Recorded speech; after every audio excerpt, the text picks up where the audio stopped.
Maďarský premiér totiž verejne vyhlásil, že Maďarsko je jediná krajina na svete, ktorá susedí sama so sebou. Inými slovami, máme vlajku, hymnu, hranice aj milióny občanov a napriek tomu sme len predmestie Budapešti.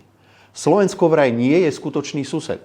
Že na severe od Maďarska nežijú Slováci, ale Maďari. Že naše hranice suverénneho štátu sú len čmáranice na mape, ktorú treba opraviť. A kde je pán Šimečka? Pán Naď, aj celá opozícia. Ticho, ani slovo. Tí istí ľudia, ktorí nás každý deň poučujú o demokracii a európskych hodnotách, dnes nemajú jediné slovo na obranu hraníc vlastnej krajiny. Zaujímavé priority.